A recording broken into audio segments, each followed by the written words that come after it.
always like my students to know about history, because it's in knowing history that you are able to, first of all, understand what a particular teaching or doctrine says, because you know the context and the background and the persons who are uh, uh, uh, making the teaching, making making the statement, making or presenting a kind of a perspective.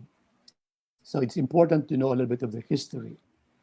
And we have a very long history. It's more than 2,000 years of history. There's a lot already to be done. And no wonder, if you look through history, for almost everything that we talk about in our faith, in theology, as well as in our pastoral practice, there are many, many different options, because there are really many different ways of looking at things. So a history, a journey through history is important, because it also allows us to, it challenges us to look for our own interpretation of first our experience and our own interpretation of the dialogue that happens between our experience and all of the tradition that came before it.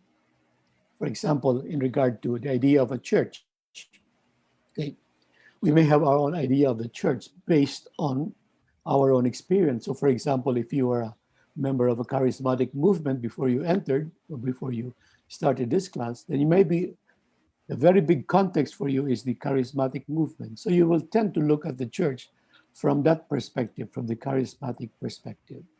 That is why when somebody, for example, proposes a view of the church from the point of view of liberation theology, you may not be as comfortable with it, because it may not be part of your context or part of your background. In the same way, when somebody speaks about the church, let's say, for example, the institutional church or the hierarchical church, we are familiar with hierarchical church, what it means to be a hierarchical church. But in fact, when we talk about institutional church or the hierarchical church, if you go back to history, there was even a time when the church didn't look at itself as a hierarchy. In other words, the idea of the Pope as the number one, the leader of the church, is there, but not in the same way that we perceive him to be now. So these are the things that differ. And it's important for us to go back to history to be able to locate the context of the ideas, whether it's on the church, whether it's on Christ, whether it's on the sacraments, whether it's on the faith, or whether it's on the, what do you call this, on the Trinity. So it's important for us to do that. And this is what happens to us on almost every course that I teach in systematic theology. I usually go back to the history of theology. And it is important to do that. Now, for most of you, I am sure you have had history of philosophy before. All right? How many did not have a course on history of philosophy? Who among you had not had a course on history of philosophy? Everybody? The sisters, you have had a history of philosophy, no? We did not have the history of philosophy. You did not take philosophy? No, Father. No, We okay. didn't. All We right. in college we only have the introduction to philosophy and logics and the moral philosophy. Okay. So just the introduction to philosophy, like you would have introduction to systematic theology, that would be similar. But in terms of the history of, normally if you take a regular philosophy course, you would have 3 courses on the history of philosophy: ancient, modern, medieval, modern and contemporary would be one, depending on the seminary or the institute. They could be 3 or 4 courses on the history. Now, the reason I'm mentioning history of philosophy here is because when we talk about the history of theology, we may find similarity or some relatedness to the history of philosophy. In fact, we are probably going to be talking about more or less the same people. But now this time from the point of view of theology rather than philosophy itself. But there was a time for a good number of years, more than 1,000 years, when history or when theology and philosophy are just are together, are taken up.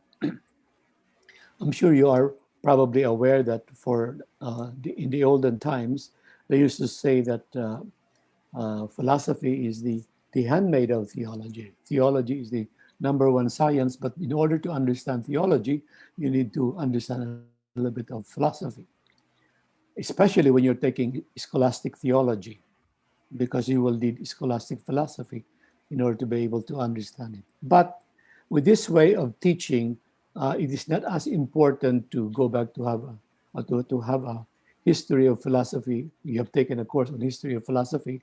I think with the way we are going to be dealing with the matter of history of theology, you probably will know something about philosophy along the line. So it's not that difficult. But if you need to get a refresher course on the history of philosophy, I would suggest you go to an encyclopedia where they would talk about the history of philosophy.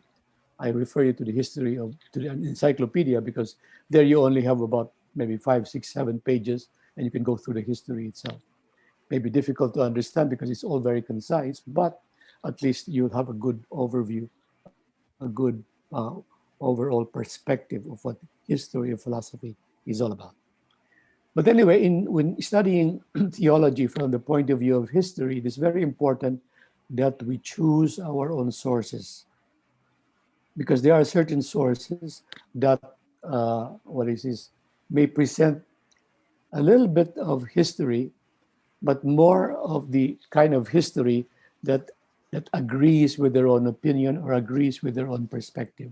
In other words, not as objective historical presentation as you would want. That is why it's important to know the history of theology or what source you're going to use. But then you ask yourself, how do I know which source is good? Well, it's from practice. The more you read history, the more you would understand. Now, I want to tell you very honestly that Thomas Rausch, which I referred you to Thomas Rausch's book in chapter one. This is probably where you get the idea that what I'm teaching is different from what Thomas Rausch would say there. Uh, Now, Thomas Rausch is from the point of view of Catholic theology, and it's very, very Catholic. Now, Jean Rond, the one that I have referred you to, this history of theology, this chapter two, is from the point of view of the Protestant. But of course, he covers many of the common, what do you call this, periods, meaning common between the Catholic and the Protestant, which was before the Reformation. The Reformation took place in the 1500s. Before that, they were sharing practically the same kind of history of theology. So it is important to note that from the 1500s, Jean Rod's presentation will be a bit different. It's much more going to be more Protestant, whereas for Rausch, he will be talking about including the 1500s and on up to Vatican I and Vatican II from a decidedly Catholic perspective. So again, it's just important to bear in mind. And I'm telling you ahead of time so that you don't get surprised by the different what do you call this, the different presentations that they undertake.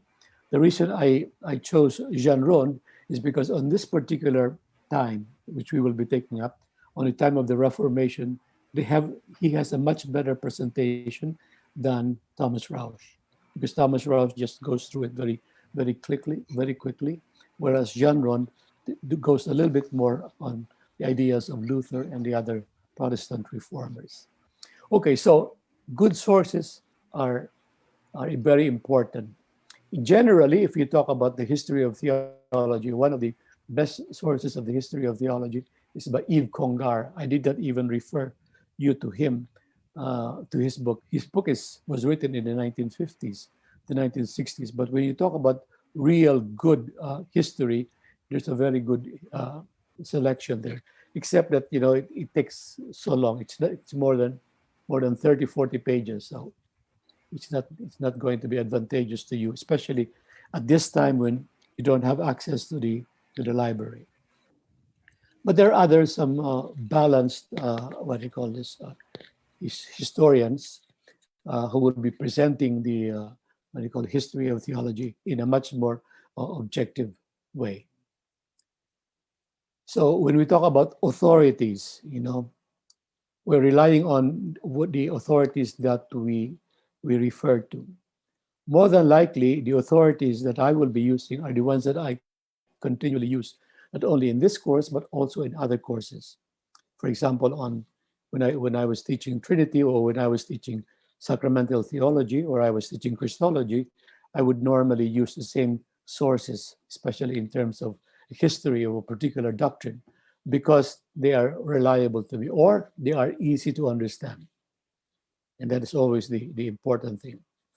But you cannot you cannot really have a very completely objective kind of presentation of history. There's no such thing as a completely objective presentation of history, because history is always interpreted history, and we will find it out a little bit more later.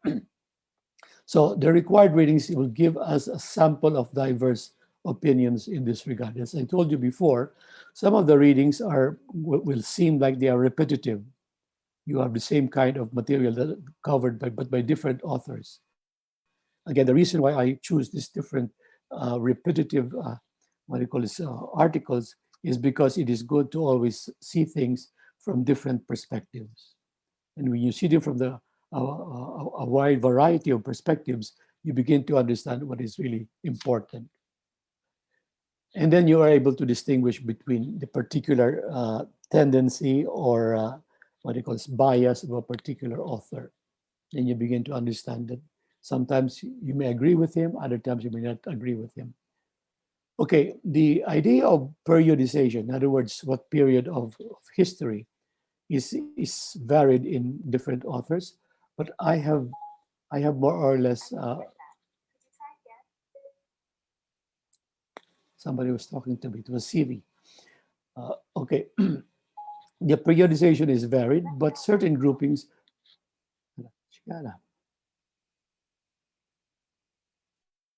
Okay. Uh, the periodization is varied, but certain groupings are generally acceptable. So, like what we would have here, we would talk about uh, patristic period, which is generally from the time after the writing of the New Testament up to more or less 400 or 500 AD or CE, Christian era. And then the Middle Ages will be from about 600 to about 1400 or 1500. And then the modern period will be from 1500s to about the 20th century. And then what is this? The contemporary would be towards the middle of the 20th century up to our own times. So that is the periodization that we normally would use. Okay, now we will be talking about history of theology. And you might wonder, uh, do we have theology in the Bible? After all, we use the Bible as our number one source. Are there really theologies in the Bible? Well, of course, there are theologies in the Bible. Again, when we understand theology in a very, very general way, as the reflection on the experience of God, of the people's experience of God, or a kind of a systematic expression or articulation of that experience, then we can say that the Bible is full of theological, what do you call this, examples. And the same way also with the New Testament. So when talking about the Bible, I would like to look at the Bible from the perspective of the theologies that are operative or that can be seen in those books, the books of the Bible. Okay, so I will talk first of all about the Old Testament, and then the Jesus event, which is really very crucial because the event is the defining horizon of our theology, of our doing theology. It's the Jesus event propels us to the future, or that enables us to reinterpret all the things that happened before the coming of Jesus. And then I will also speak about the New Testament. So biblical theologies will be all the way up to the time of the production of the last New Testament book. Okay. What do we find in the Bible? Now, in the Bible, what we find are so many things. I don't know if are you having introduction to scriptures also, a class? Are you Yes, Father. introduction to scripture? I don't think you have the introduction to the Old Testament yet, no? Because that's still introduction to the Bible, and you're probably talking about inspiration, inerrancy, etc. Okay, now anybody who has taken up Old Testament, and you are familiar with the books of the Old Testament, you would find that the Old Testament basically contains what we would call the history of Israel. I put under quotes history of Israel because it is history from the perspective of faith. It's not history in the sense of what you call a sociological written up account of what really happened or what actually happened. History in the Old Testament is always interpreted history, but always interpreted from the point of view of faith. But that is the context of the Old Testament books. So we have to make sure that we understand what exactly this means. For example, in the history of Israel, we speak about Exodus. From a scientifically historical perspective, we begin to ask, did it really happen historically? Did it really happen? Some authors have said it never really happened. It was just in the imagination of the what do you call this, the people of Israel as they were getting out of the slavery of Egypt. Other people would say they're able to trace it. And if you go to the internet, you will find all kinds of presentations and videos about where the passing of the Red Sea was. Uh, Several months ago, I was watching a kind of a documentary on a person giving authority or giving certifying that this he knows the place exactly where the crossing of the Red Sea took place. Well, you can take it or leave it. But the importance of the event or the narrative of the Exodus is that it is a crucial time in the history of Israel, the faith history of Israel. That is always something that they keep going back to in their own history. Even as we now move to what we would call verifiable historical accounts of the people of Israel, we're talking about the last 500 or 600 years before Christ, uh, they still talk about the Exodus as the defining moment for them as the chosen people of God. But not only, of course, the Exodus, but their settlement in the what do you call this, the land that was given to them, the promised land, and of course the whole history of the kings. Now, the kings are able to be verified from other sources. In fact, the exile is very much something that can be proven as a historical account because it took place. The people of Israel not only had a second captivity, but there was not only had one captivity, but they had second captivity. And this time they were going to the place that is now called Iran. That was the old Persian. So when you read in the Old Testament, you would talk about the king Darius or Darius and Cyrus or Cyrus. These are the kings who took care of the people of Israel during the exile and eventually who sent them back, allowed them to go back to the land of Israel. All right, so it is important that we understand again all of the things that have happened in the history of Israel from that perspective, the perspective of faith. But what is an overarching kind of perspective or consciousness is that all of these things happened to them because they were the chosen people of God.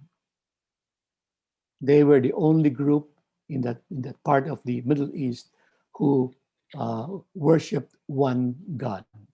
And they are the people that have been chosen by this one God, by Yahweh.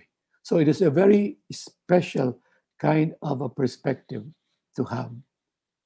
In fact, it's so special that they went all the way to saying that nobody else is chosen people of God. We are the only one chosen people of God. Of course, we Christians, when we start talking about Christ's coming, we say that everybody, because of Christ, everybody has now been chosen, or has now belonged to the chosen people of God. So that is the consciousness, I think, that characterizes, that is behind many of the books that you would find in the Old Testament. So there's a context. There's a consciousness context. Now, also together with this was precisely the idea of the expectation of a Messiah. In other words, they were a people who have been delivered from the slavery in Egypt, that is the Exodus. They have been delivered from the captivity in Babylon or in Iran or in Persia, and now they are going back to Israel and settle again, and they will live as the chosen people of God. Nowadays, when you talk about the history of Israel, the present day history, Israel, that is still the what they call this the perspective that they have. They are especially given this land by Yahweh Himself. So they claim that they have a right to this land. So all of those people who do not belong to the chosen people of God, who are not Jews, who are not Israelites, have to be ejected. And that is why they were ejecting the Palestinians, because they said, this is the land that was given to us by Yahweh Himself. But still, they speak about the expectation of a Messiah. There's a Messiah who is going to come and deliver them from all forms of slavery and captivity. Until now, of course, they are expecting the Messiah to come. They don't consider Jesus as the Messiah. Of course, many of their followers before considered Jesus as the Messiah. But in the other context here was that for so many years, Israel was not only colonized, so to speak, or was not only uh, enslaved by Egypt or by Persia, but also by Rome. When the Roman Empire spread all over, the uh, Israel was part of or was a colony of the Roman Empire. And so, for example, when we go to the time of Jesus, that was what Israel was like that. It was a Roman colony.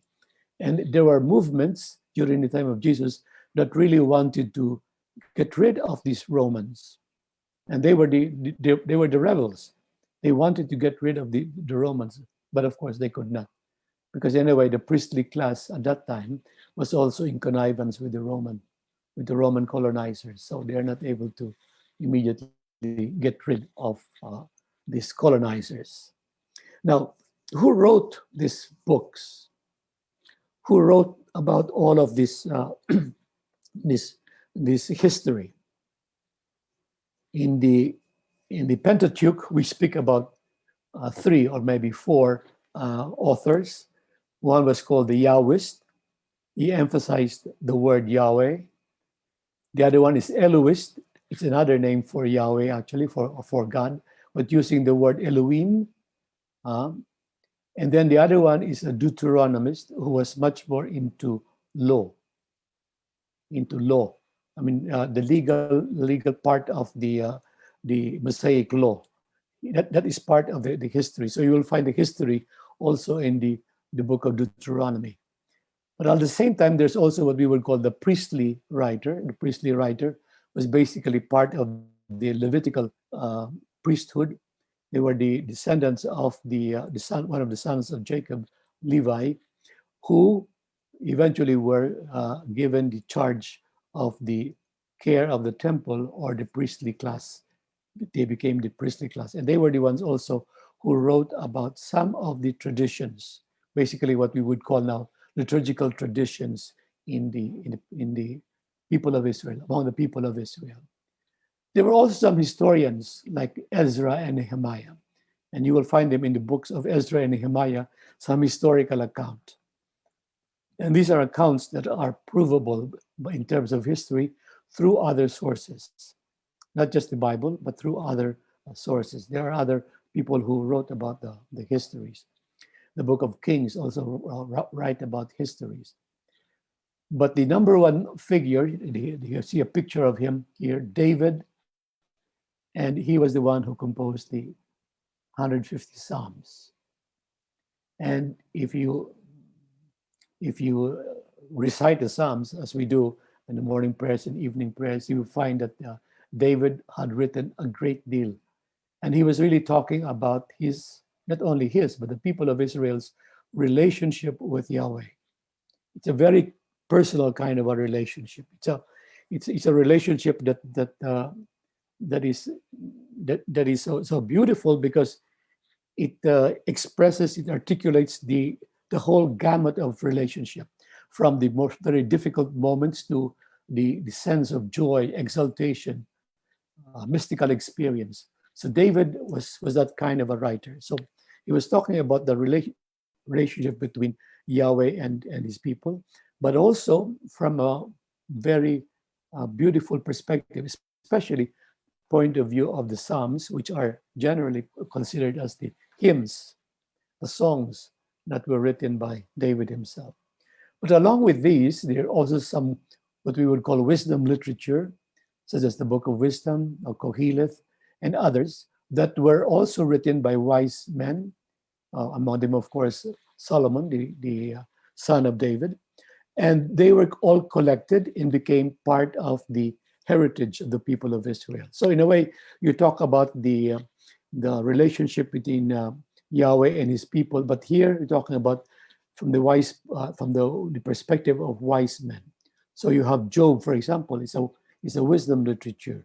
You have what do you call this? The Proverbs. These are part of the of wisdom literature. In addition, you have prophets, and the works of the prophets are very important because they precisely chronicle what the prophets have always been inviting the people of Israel, because the people of Israel have been did not follow the proper way, did not fulfill their own part of the covenant with Yahweh, and it's the prophets who kept telling them to go back and go back to their part of the covenant and be reformed.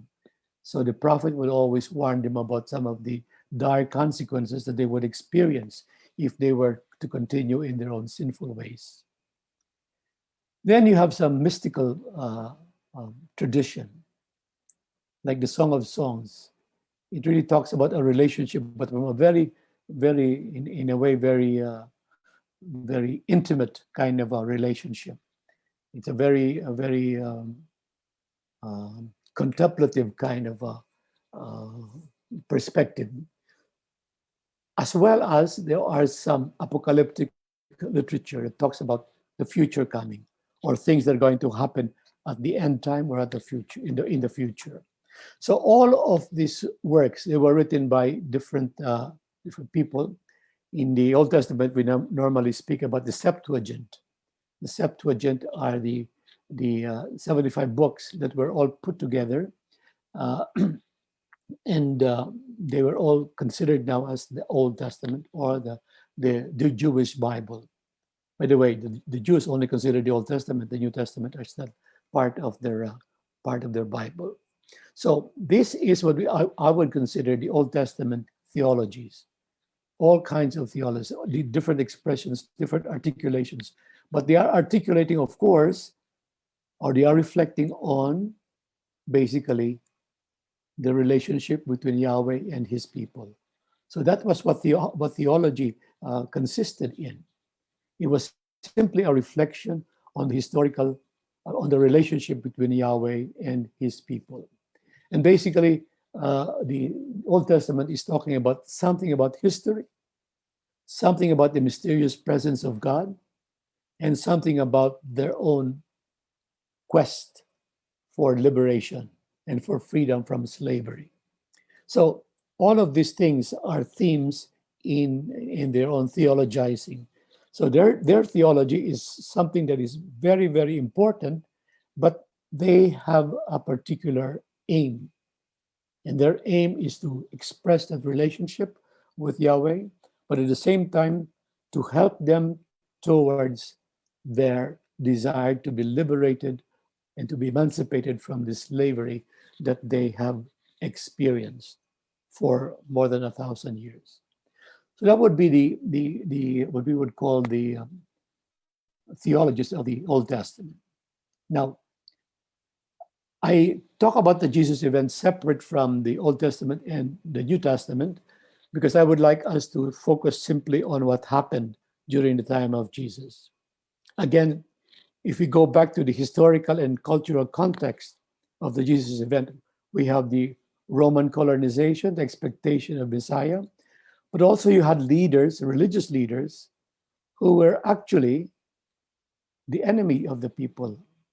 As Jesus would always say, that the religious leaders at that time, they were simply, what do you call this, lining their own pockets. They are simply interested in their own welfare and their own status, in their own authority. They were not there for the good of the people. And they all gather around the temple. The temple was always the symbol of the center of their faith, the center of their faith. So, and Jesus was a Jew, and he went to the temple regularly.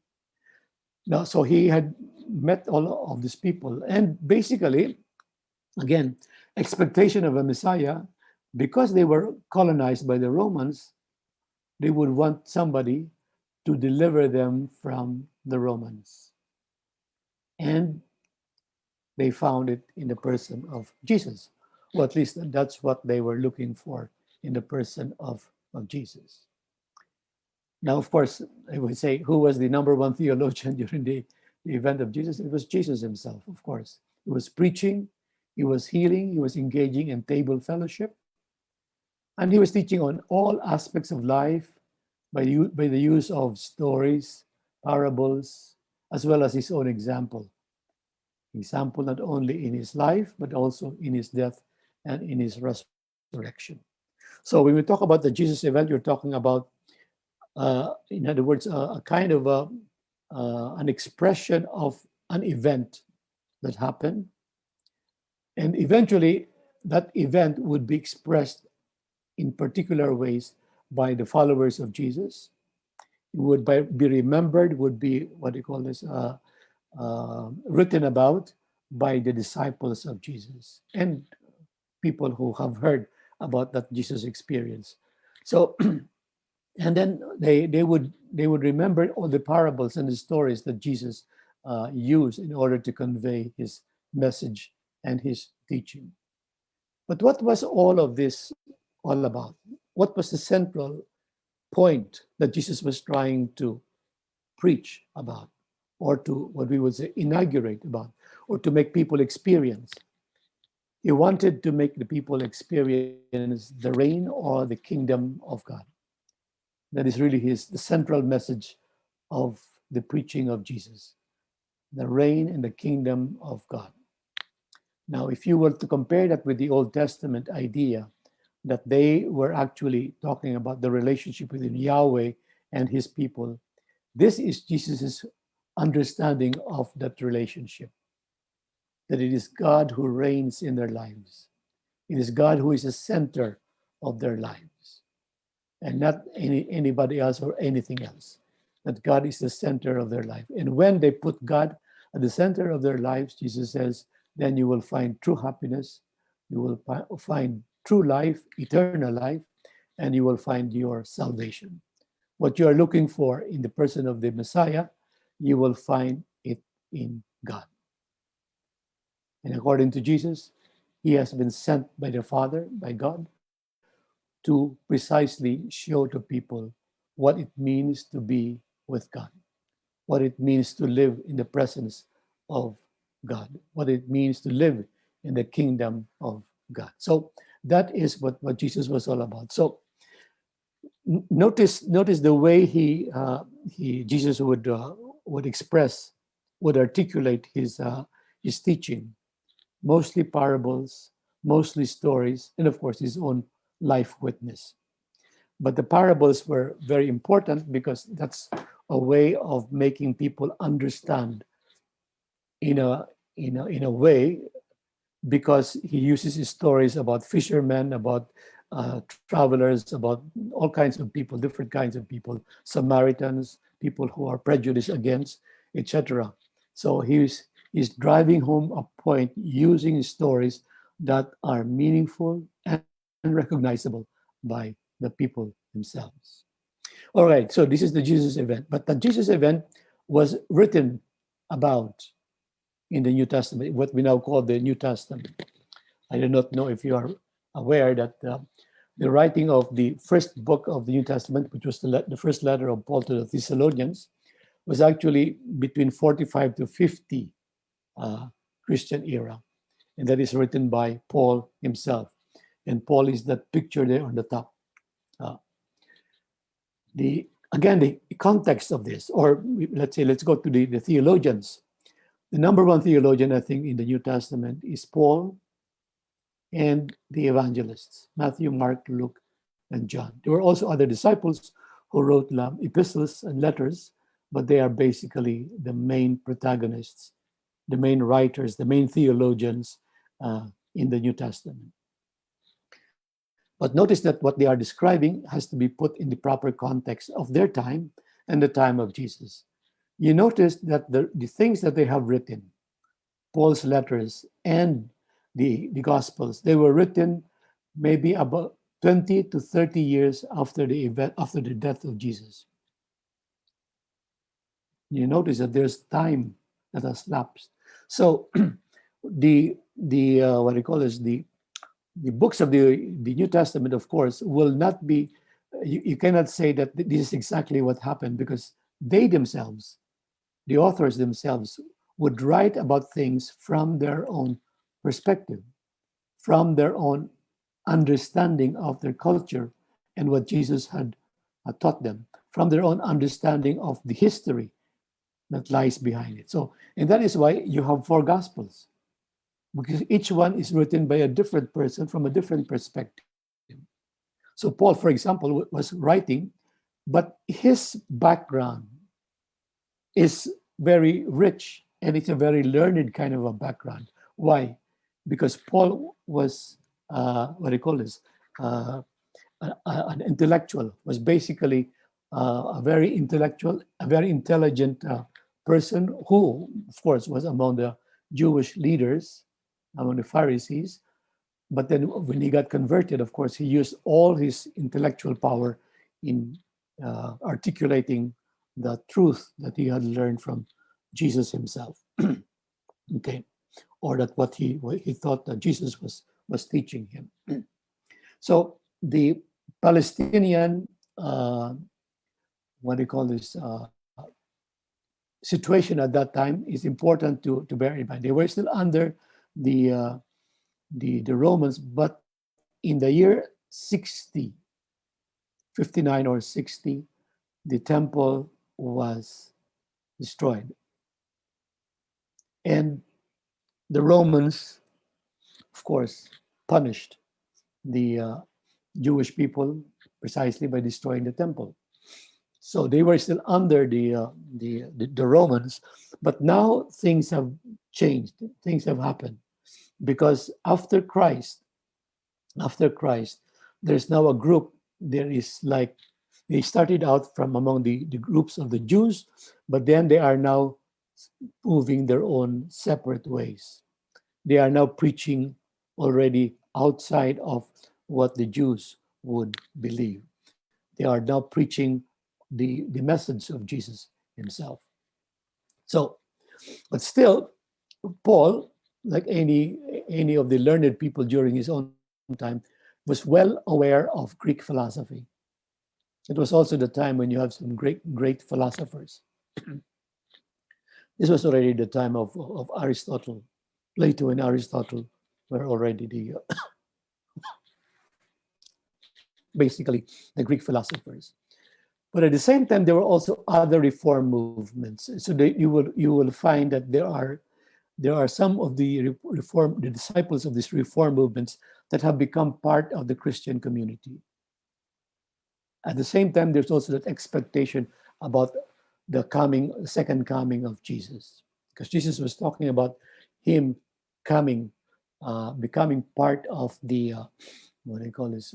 Coming again, second coming. As a matter of fact, the first letter to the Thessalonians, the first letter was written by Paul himself. He's very clear that Paul was expecting the second coming of Jesus during his own lifetime. It is only later, in his later writings, that he tried to modify, because Jesus wasn't coming soon enough. But the apocalyptic expectation is all part of what we found out from the Old Testament, part of what we would call the apocalyptic literature, always waiting for the final resolution of everything, the end of time.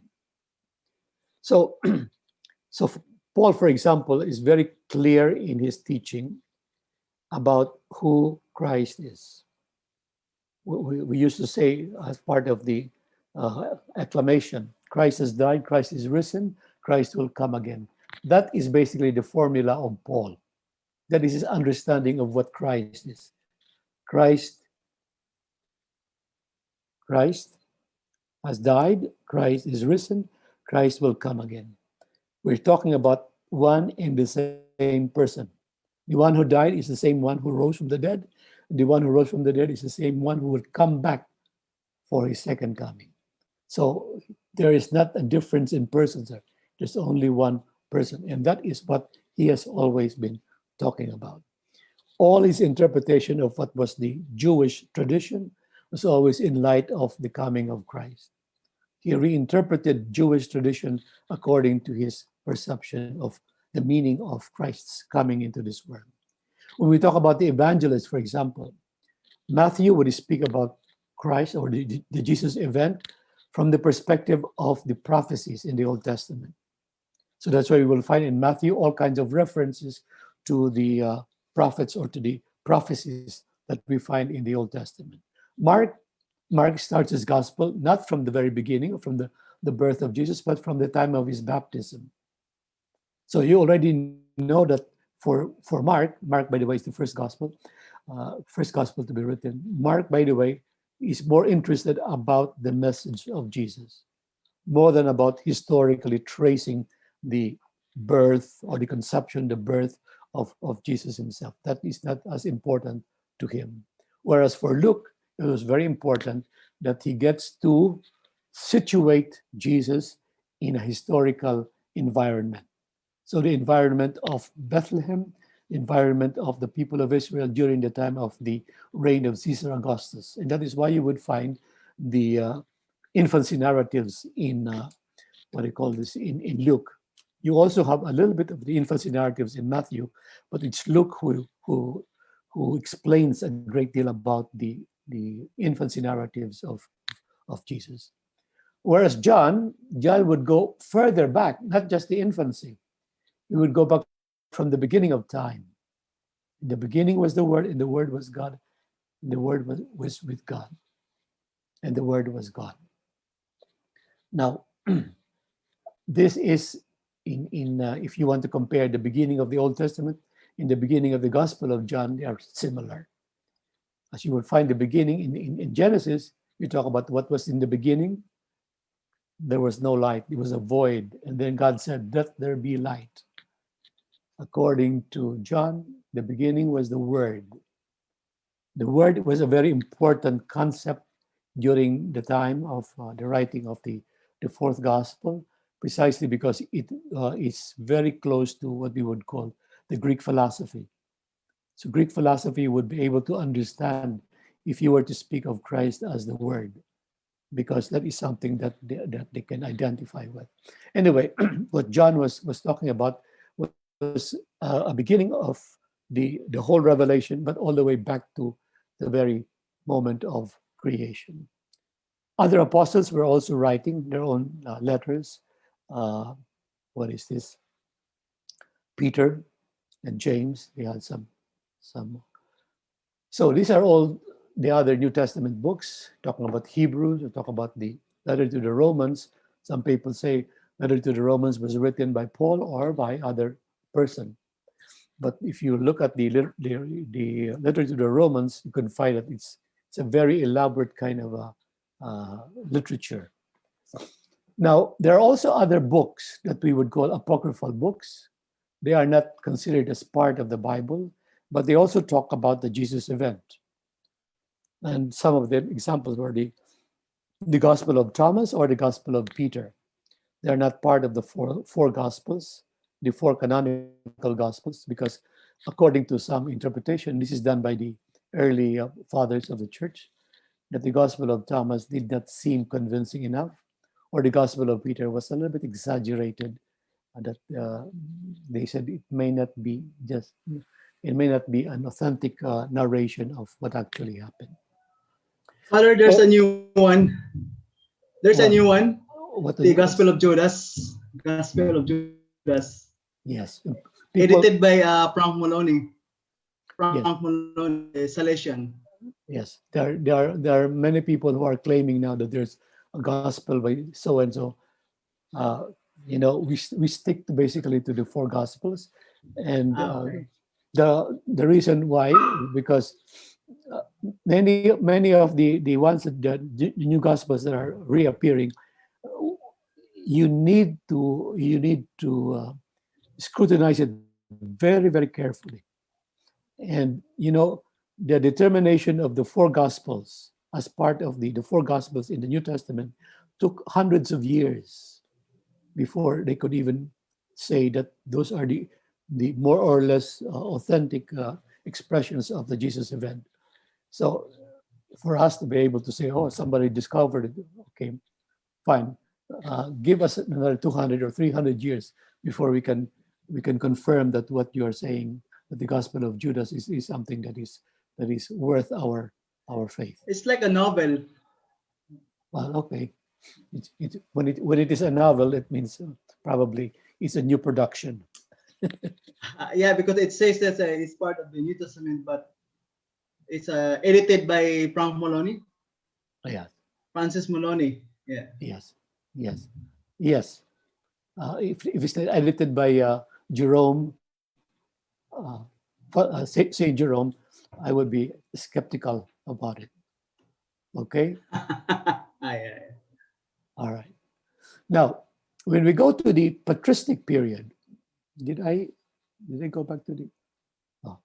So we talked already about the biblical theologies or theology, and now we move towards the patristic theology. And I'm going to speak about the two general periods in patristic theology. This is what we call the pre-Nicene theology and the post-Nicene theology. The picture that you see there is the Council of Nicaea. In the middle of the Council of Nicaea is not the Pope. You know who that is? That is the Constantine, the emperor, because he was the one who convoked the Nicaea, the Council of Nicaea.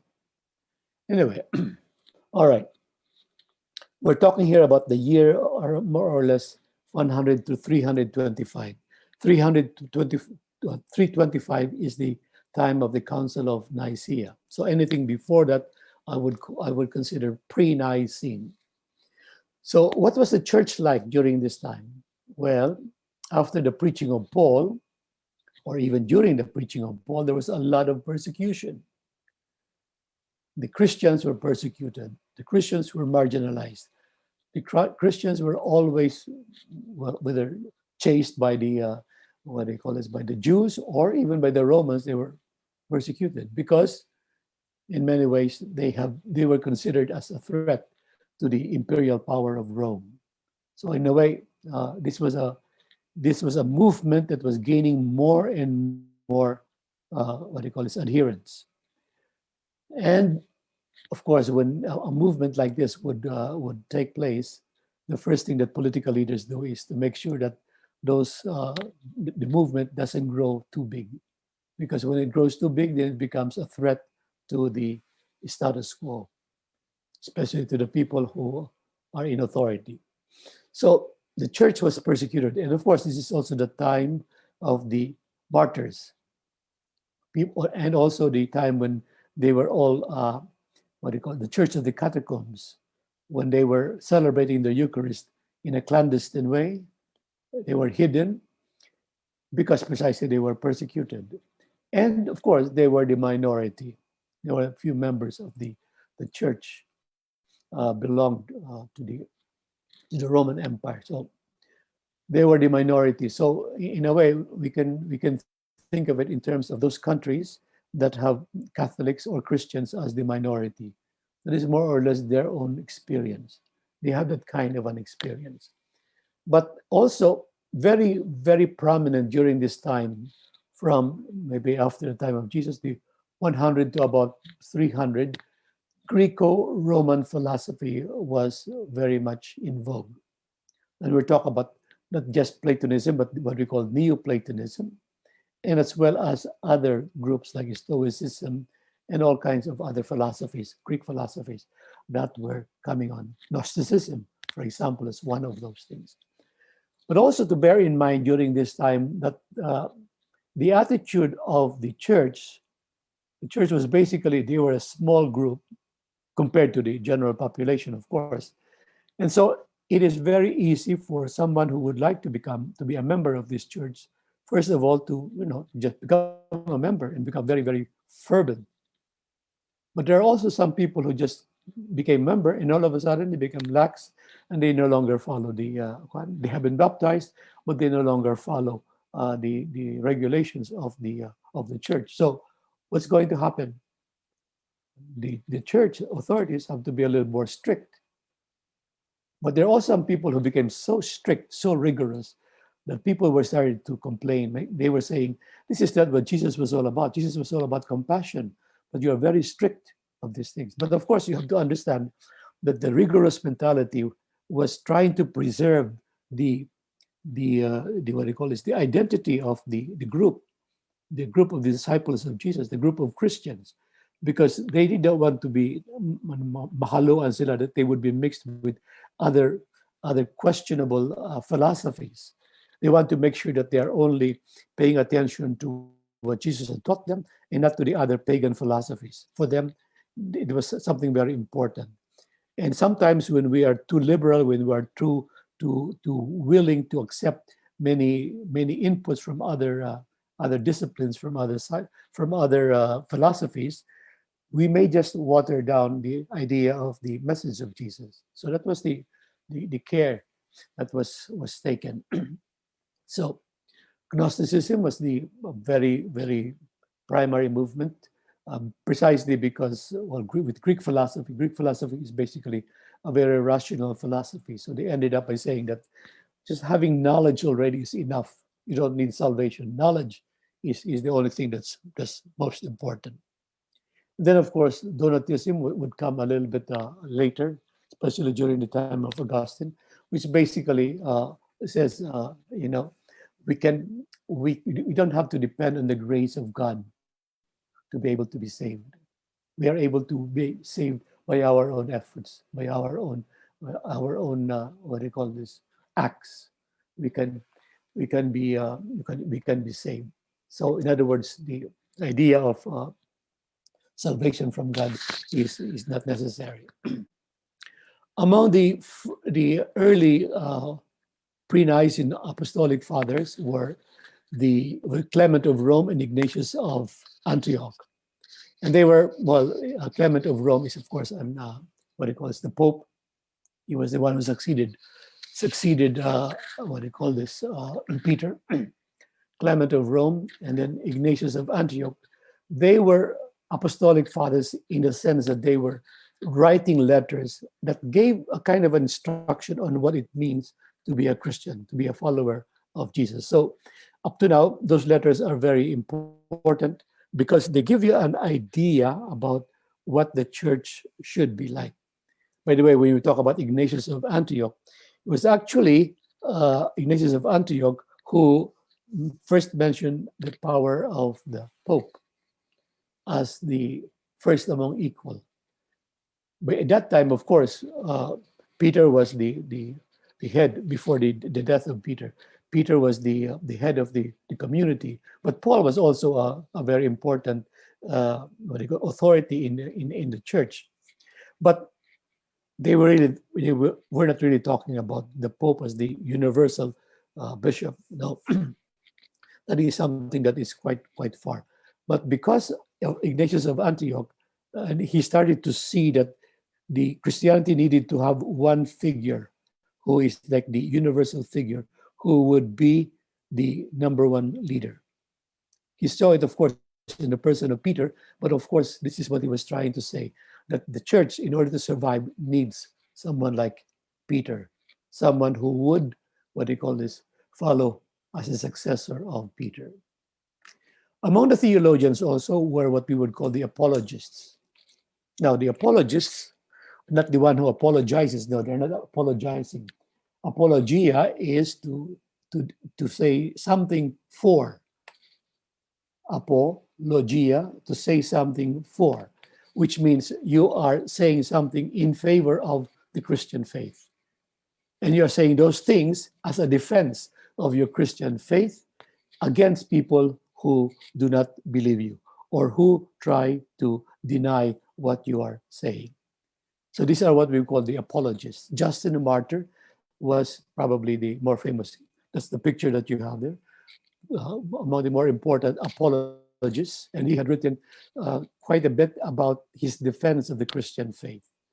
Also, Clement of Alexandria was also an apologist. He was also vouching for the Christian faith in favor of the Christian faith in answer to the objections of the more or less the philosophers during his time. Also, Irenaeus of Lyon, Origen and Tertullian, and some other people. This is what we call the apostolic fathers, as well as the first fathers of the church. The language that they used was basically Greek in the east, that is from Greece going east. But in the Latin, in the western part, which is basically Rome, they were writing in Latin, writing in Rome in Latin, as well as in what they call this, the southern part or the northern part of Africa towards the part of Italy. They were also writing Latin there, like Augustine would be writing what it calls in Latin.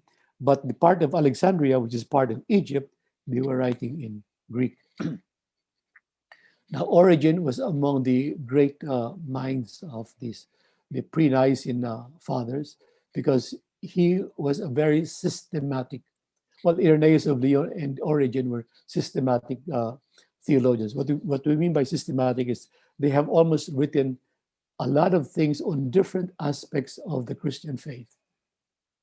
They have written about grace. They have written about God. They have written about faith. They have written about baptism, about the sacrament, for example. A lot of things, and that is why they are considered as authorities. Tertullian was also the same kind, also a father of the church, but he was writing in Latin, basically Latin. I think Irenaeus of Lyon and Tertullian were writing in Latin. Now, their perspective, the way they look at their own theologizing, is by way of allegory. And allegory is a kind of a parable, except that in allegory, some of the details that you use in allegorical writing are almost, there's a kind of a corresponding meaning to every detail. Whereas in parable, a parable that Jesus uses, for example, there's a central message. There's a central message in the parable, and some of the details may not be necessarily translatable to another cultural experience. For example, in our own times, it doesn't have to. Some of the details do not have to correspond to our own experience. It's just the main message, and how that main message is developed for example, in a given context during the time of Jesus, fishermen, or you have the what do you call this? The shepherds that particular context. And when you try to understand or to interpret the parable, you take the main message in our own time and you apply it to situations that refer to us. Like, for example, the gospel about authority, the whole matter of authority. When Jesus would speak about authority, he would be speaking about authority. His context was always the misuse of authority of the Pharisees and the Sadducees. When you use that kind of a story about authority, what Jesus was teaching about authority, and put it in our own context, then we can see something similar. But the main point of the story is that authority is God given, and it's given for the community. So during this time, what was theology like? Theology was basically an exposition on biblical passages. So around this time, the canonical books of the New Testament were already accepted. Of course, we already know that the Old Testament have already been accepted in the Septuagint before Christ. And then they are, what do you call this? They are commented upon by the apologists and by the fathers of the church. So, for example, in you talk about baptism, some of them would say, would explain baptism according to what they find in the scriptures. What were the passages about baptism? That it will tell us that this baptism, the whole ritual of baptism, is something that is grounded in the experience of Jesus. Where in the, so he makes the Origin, for example, we make a kind of a explanation of how what is the meaning of that baptism in our own times, in their own times. Okay. Now, theology was also an apologia of the Christian faith, basically a defense of the Christian faith, or a kind of a discourse in favor of our Christian faith. Basically, what the apologists were trying to say is that our faith has its own intellectual integrity. In other words, it's not esoteric, it's not something superstitious. It can be explained in a rational way. Our faith can be explained in a rational way. And they would go so far as to say that this explanation is a much better explanation than what you have been used to, you people who have studied under the Greco-Roman philosophy. And that is why, when you talk about the what do you call this, the speech of Paul in Athens, when he talked about the unknown God of the Athenians. He said, you worship the unknown God, but you know that there was already, this unknown God had already made known his presence in our midst, and that person is Jesus Christ. So that's the reason why he was saying the believing in Christian faith is a superior thing. It's something that gives us not only satisfaction intellectually, but also it gives us a kind of a personal fulfillment, in a sense that it answers more answers than Greco-Roman philosophy would be able to answer. Also, they were insisting that there should be a proper biblical interpretation, because there was always a tendency to misinterpret the biblical books. But the proper biblical interpretation means that you have to know the idea of dialectics, which many of these people like Origen, Irenaeus, Tertullian had learned by studying Greco-Roman philosophy. So in terms of discipline, they were able to use some of the skills in Greco-Roman philosophy and use it in properly interpreting the Bible. So they have come up with, Origen and company, would come up with systematic treatises on all aspects of faith. And these aspects of faith, of course, the matter of faith is very important. But the matter of faith is something that can be rationally explained. That there is a kind of a support, rational support to what we believe. Because this is something that doesn't lie beyond or completely beyond our comprehension. It is something that can be explained in a rational way. So this is as far as the pre-Nicene.